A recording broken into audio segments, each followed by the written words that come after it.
Okay, so I've been asked several times to take a look at Benedict Cumberbatch, and from what I remembered of this person, I just kind of remembered a deep rumbly voice and a kind of long lanky person, so I thought, oh, okay, this will probably be simple. He'll just be a man. And then I looked him up and immediately, female energy. So, I've looked really carefully at this person. They're a little bit tricky compared to some. Now, they have wide set eyes, which is a more common trait on males. They don't really have a widow's peak, they just have an odd hairline. They do have an extremely long skull, and usually females don't have heads quite this large. It's a very narrow face. I have seen men with faces that are this narrow, though. Fairly prominent facial bones, fairly large ears. There's definitely a brow ridge. Large spaces between the nose and the mouth. Long neck. Discounting the energy in the eyes, the head isn't immediately striking as wrong. One thing is that the lips are about equal in size to each other, and that's typically found on girls, and males typically have a smaller upper lip in comparison. A bit of a strange looking girl, but it is a girl, and you can really feel that energy. When younger too, that does look very feminine to me. Same here. I always caution to be careful about the skulls, because with FTMs especially, skulls can be really tricky. For instance, here it does look like there's the sloping brow and a brow ridge, prominent nose, prominent ear, long neck, strong chin. A lot of these features do look typically masculine. Now the body is it does give off the impression of kind of having a large head for a body that just seems a little small, so sometimes FTMs have this as one kind of clue into something being out of balance with their body. It looks like there's just a bit of excess width in this region, which you wouldn't typically see on a male. It's got a very filled in torso, and it has muscular legs. It does have sloping shoulders. Most females have sloping shoulders, and most males have a square shape. The reverse is possible, but typically we see females with sloping shoulders. There seems to be a lot of width here, right below the crotch. Does seem to be some waist indentation points here, but again the torso is very filled in. Something a bit strange about the chest. This isn't a fit looking person, it's an average sized kind of person, and yet it still seems to be kind of droopy around this region, which is very strange. Here again, the shoulders are a bit narrow. The person is quite tall, but if we look at the widest points in the hips, they do seem to be about equal to where we've got the shoulder joints, which is typical of female dimensions. Overall looks kind of, things seem to kind of droop downward and be kind of softer and rounded on this person. Again, those waist indentation points above the navel.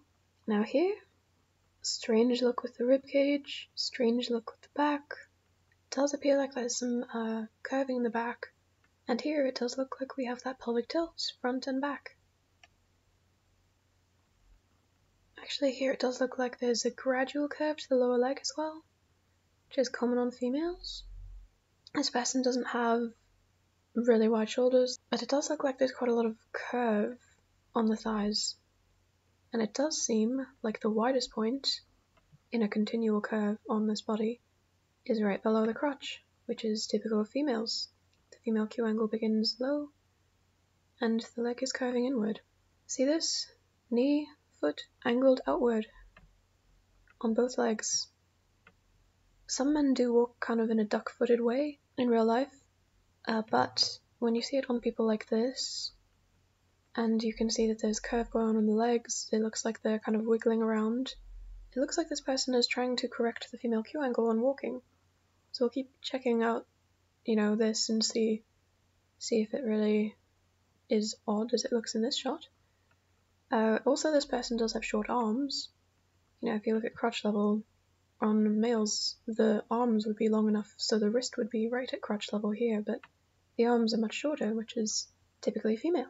Now in this shot, the person doesn't really look that strange. thanks to that coat disguising any shape going on that's strange here. The shoulder pads making the shoulders look wider. The person in this shot, if you just showed someone this shot, they probably would say there's nothing strange to this person. Same with this one. You know, it looks like there's a fairly big rib cage. Here you can't see that there's a curve in the back. There's muscle on the person. The hands look pretty big. You know, and again, the jaw, the sloping brow, everything. Here it doesn't look that strange. Here it does look a bit strange. It does look like there's a bit of curve and tilt going on in the body. The legs, there's something just odd about the way the legs are coming down. And again here, the legs are looking a little bit female to me. It does look like there may be some curving going on in the body, but suit jackets can be very deceptive. Sometimes they're actually cut to make men look like they're curvier than they are, so we'll keep checking. It does look like there's curve on the inside of the knee here. And then we can also tell that the knee and the foot are being pulled outward to the side, so it looks like they may be doing this deceptive FTM walk to disguise the Q angle again. Unlike the one they're walking with, whose feet point straight, and yet the feet are walking side by side. Okay, now here we can see something very wrong on Benedict Cumberbatch. Lots of width right here, lots of mass right here, meaning that this person has a female center of gravity. They have wide hips, they have a wide pelvis, they could carry a child. Shoulders are sloped. You know, the hips, they appear to be equal to where we've got the joints in the shoulders. The arm does appear to angle out from the shoulder, and that is necessary because we can see there's a curve here. Again, the torso is filled in. You know, if you take estrogen blockers, then the female fat won't go where it goes on the female body. On people taking estrogen who naturally have estrogen in their body, the fat on their body will not go to the waist, it will go to the hips and the thighs first, and the chest, obviously, but on a person who's been transgendered prepubescently, they're going to be on hormone blockers, they're not going to have as much of a female fat distribution, but they will have the female skeletal structure. So what's noticeable here is that there is a definite, you can tell this curve going on in these legs here. On both sides, you can tell there's a female acute Q angle, thigh bones angle inward to knees that are closer together.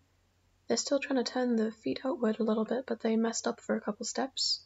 The camera caught that. You can see this round shape with the widest point just below the crotch. The trousers are worn too low. FTMs do this quite frequently in order to disguise the Q angle. This knee is angled out that direction, this foot is angled out that direction, and this one completely the other direction. When biological males walk, they walk with the knee either pointed forward or just a little bit off to the side. Same with the foot, but on FTMs, in order to disguise this curvy leg, the female Q angle, they have to turn it farther outward. Now, some suits, like I said, will be deceptive and make it look like people have more of a female figure, but it does look like there is a female figure here.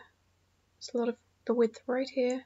Very strange. Now here, it looks like there is a curving spine. You can follow this line, and it curves high in the back. That's not normal for a male. Again, the fat is filled in here, the body's filled in, but there's too much curve on this person. It does appear like naturally the female waist would be right about here, above the navel, and then it starts to curve back outward again here. You know, some men do have small shoulders, but also does appear like a pretty small torso. Can't make out too much of the shape below this point, but, you know, we'll keep looking. Does look like there's those female waist points. And then the most important part of it all is that the hips are wide. There's space in there for a child. It's a very wide pelvis. The small ribcage, the upper torso, comparative to the growing part of the lower torso. Hands look pretty big on this person.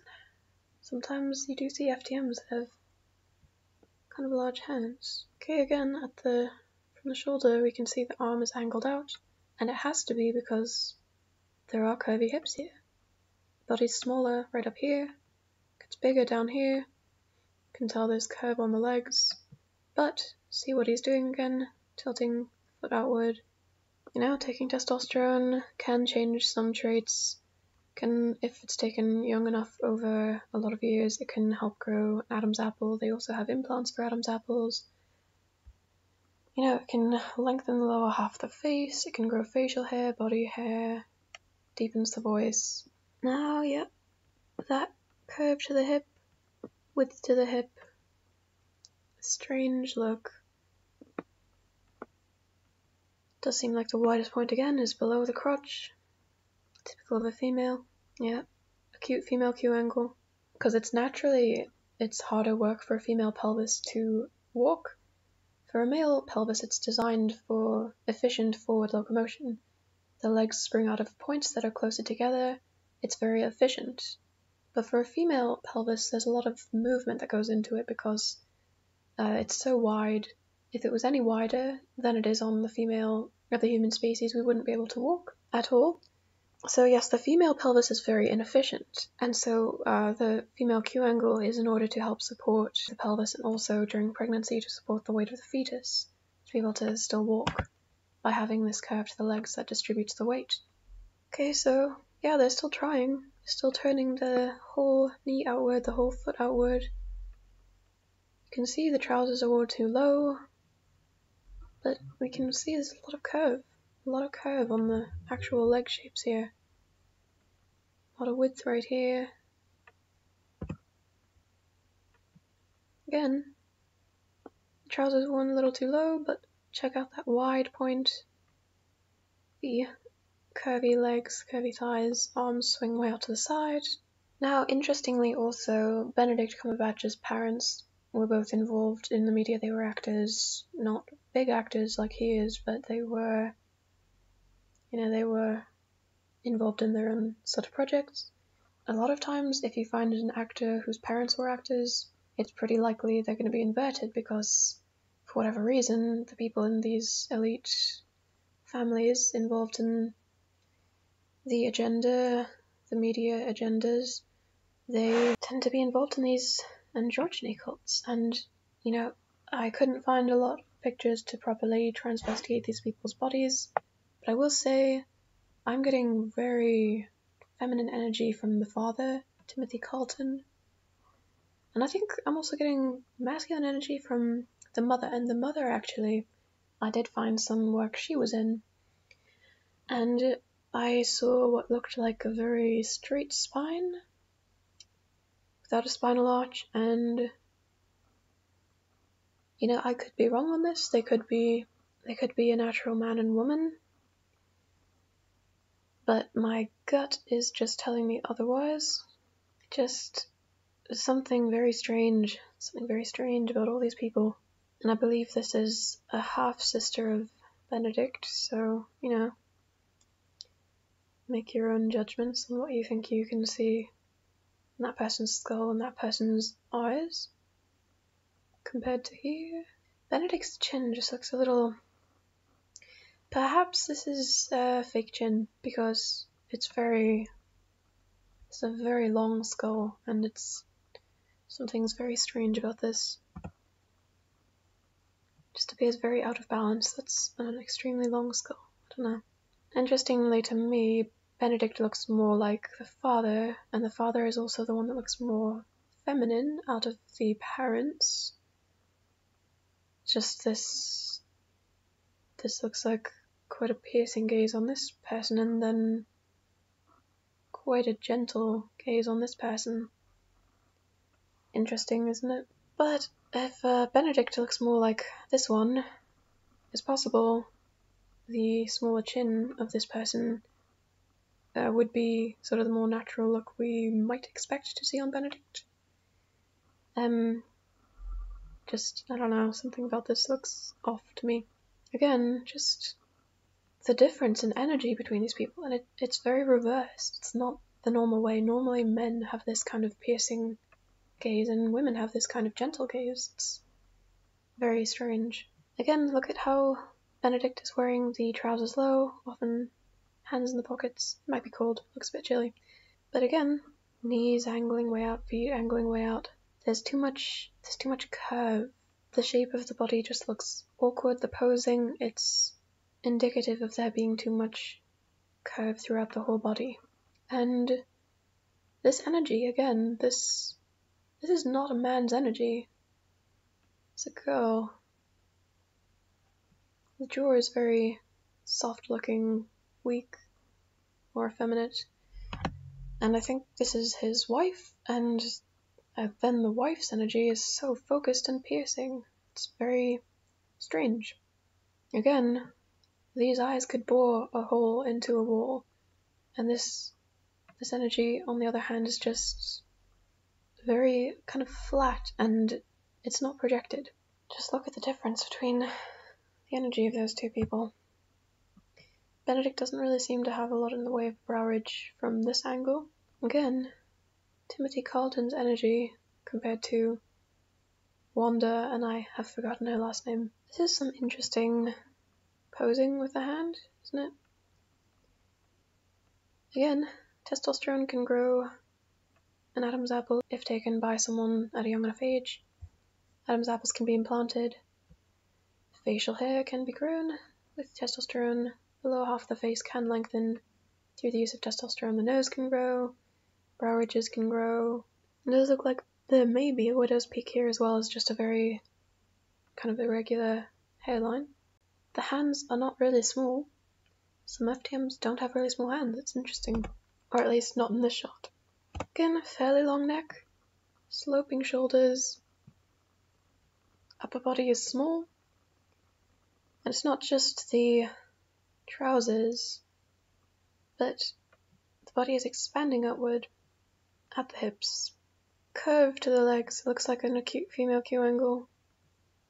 Holding the arm in, angling it inward from the elbow to counteract the fact that it hangs outward to make room for the hips.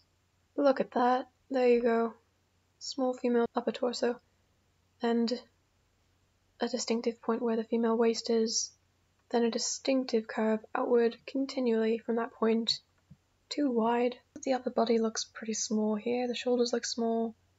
And this is at the waist level, so it looks like we've got the female waist and, you know, a larger lower body. You can just tell that the mass of the person is not up here like it would be on a male.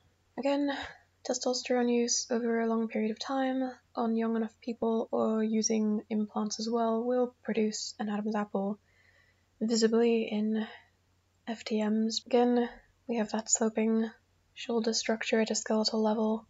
This person doesn't have built up trapezius muscles. This is just skeletal slope here. Just a bit of a brow ridge, you know, softness around the face. Again, you can tell there's curving on both sides of the legs. Inner thigh, outer thigh. They have a female Q angle. They have width around the hips. They tilt their knee and their foot outward as they walk intentionally to change the appearance of their Q angle. I don't think I have any shots that clearly show the digit ratio, but I think through watching this person, I think they may actually have a female digit ratio, which is quite uncommon on males. It's the index finger being longer than the ring. Look at that acute female Q angle. This is curvy thighs, curvy hips. The mass is down low. This is a girl. Again, there's curve, but they angle the knees outward. They're very good about that. They're quite tricky about that. They often are wearing suits with shoulder pads, so you can't see how narrow the shoulders are, though in reality, we've already seen. And again, it looks like the mass is down lower. Hips, legs, not the upper body. It's not common on males, you know, it's a female. Softness around the jaw, around the face. Females require a higher level of subcutaneous body fat in order to survive. And so on FTMs we often see this look. On natural females we see this look. Whereas on males they tend to have more of a cut, sharp jaw and more pronounced tracheas. Again, curvy thighs on both sides. You can tell that's an acute female Q angle. It's just such a girly vibe to this person. And here we're not seeing really anything in the neck, just a kind of longer, thicker neck than you might see on a female who has not transitioned. So, you know, on some FTMs there are tricky traits. This one is one that's not as obvious as some others. It's a pretty tall person. The testosterone treatments and the hormone blockers have caused this person's torso to fill in. They don't have a really obvious hourglass shape anymore, but they do have that pelvic tilt, that acute Q angle, and the wide pelvis that you find only on females for childbearing. I couldn't find a lot of clear shots of this person's back. Some FTMs, they do have a bit of a tricky back because of the way that they build up fat and muscle, and there may be the possibility for these people to stand with different posing, kind of train themselves so that their spine is less obviously female. So this is a less obvious one than some, in a few ways, but in the sense of the energy, you can never fake that energy. And this person has female energy. So with the childbearing traits, the female energy, it is my opinion that this person is a female to male transgender. And that's that. I mean, I went to an all-male boarding school, and I started off by playing women. It was you played women as a child? Yeah, I mean, my first role at school, I mean, admittedly, I played rugby and contacts, but, you know, I was butch as well as in the evening putting on wigs but at night. female clothes. And now we can exclusively reveal Benedict Cumberbatch is also a time traveller. Here he is in the 1920s. That is uncanny. Yeah, it's crazy. It's like looking in the mirror, Graham. If you want, we can recreate the look if you want to. Yeah, okay. Camera 5, there. Yeah. Okay. Yeah. That's not bad.